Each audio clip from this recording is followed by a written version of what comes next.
Manchester City won the Premier League, the Champions League title, but was Haaland's performance in the Champions League really that big? No, it was not.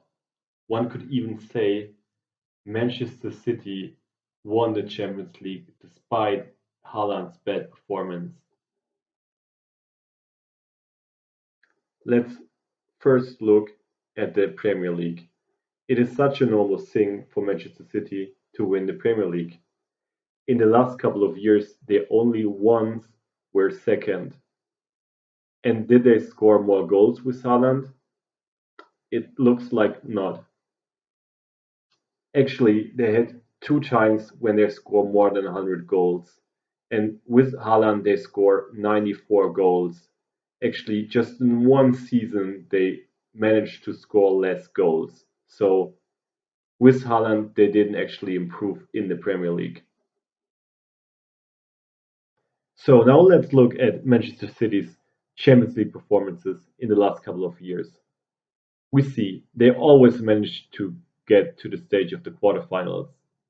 And in the last couple of years, they were very unlucky.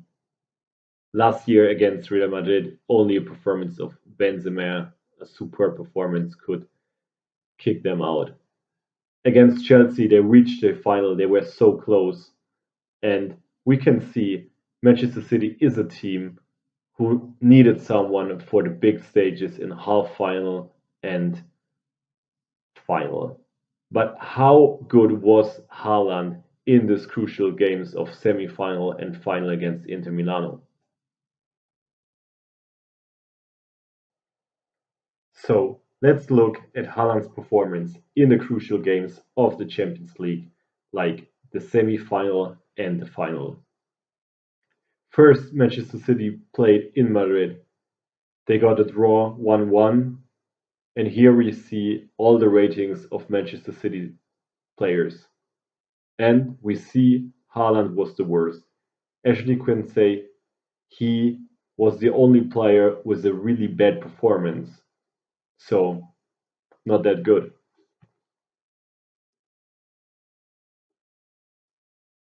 So let's look at Manchester City's magic night.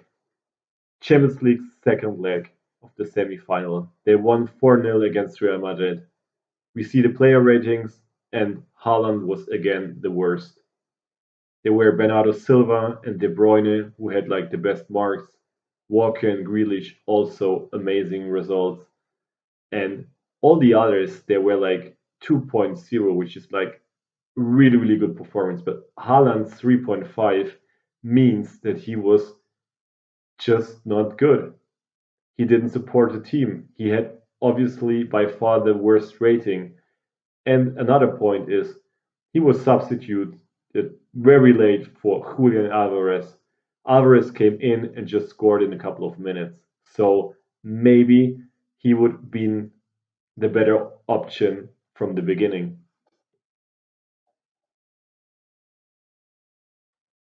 Let's have a look at the ratings of the Manchester City players against Inter Milano. Haaland again is the worst player. His rating is even that bad that you can say someone else should have played. So he didn't help the team at all. Someone else could have get easily a better mark.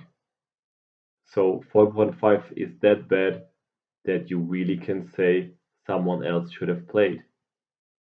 But everybody will remember him for the triple, for the Premier League, and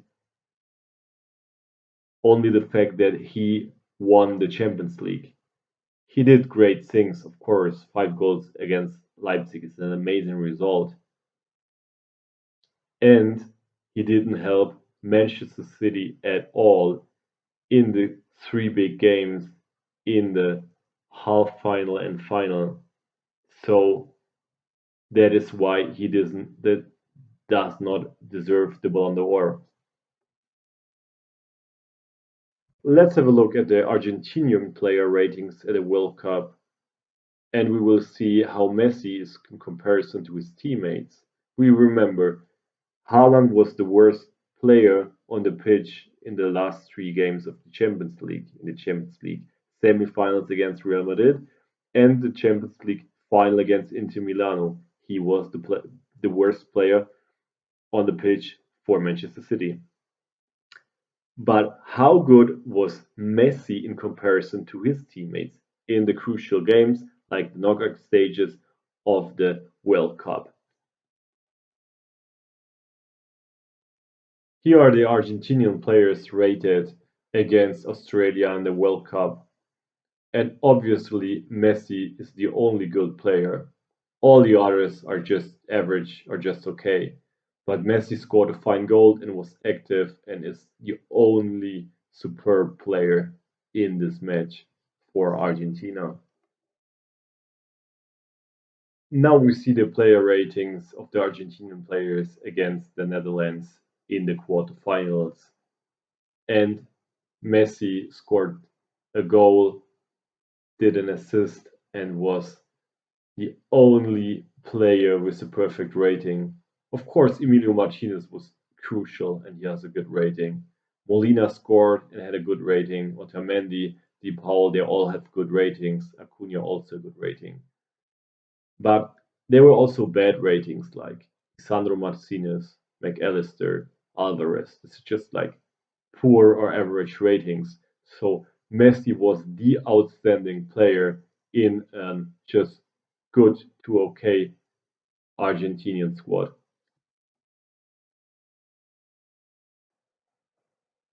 Argentina faced the runners up from the tournament 4 years before Croatia.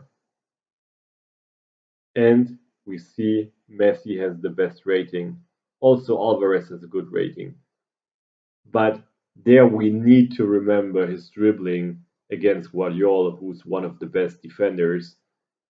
And Messi's performance was so good that he received the perfect rating of 1.0.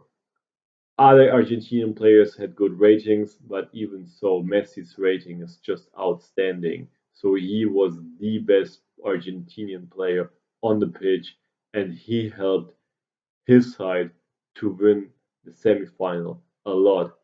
And Haaland did not help his side win against Real Madrid, or not in a real crucial amount. So what about the World Cup final? The big game. Every child wants to play in the World Cup. Everybody dreams of it. So how well did Messi play and how is he in comparison to his teammates?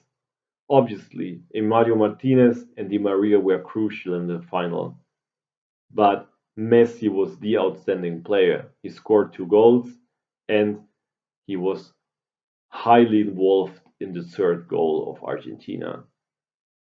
And we need to remember Messi is not really a striker anymore. He became more an offense midfielder in the recent years. Alvarez and Lautaro Martinez are up front for the national team, and Mbappe and Neymar are up front at PSG. So that is why Messi is assisting so much more than he did a couple of years ago. And Haaland, he is the striker who is responsible for goals. But Messi did score in every single match of the knockout stage. He was the outstanding player, and that is why he deserves to win the Ballon d'Or. He helped his Argentina to lift this trophy, and Haaland did not help his team so much in the crucial games because he didn't score and he played poorly. He was the worst player in comparison to his teammates in semi-final and final of Champions League, and Messi got like almost perfect ratings in every single match of the World Cup knockout staging. This is such an incredible performance, and that is why he deserves the Ballon d'Or.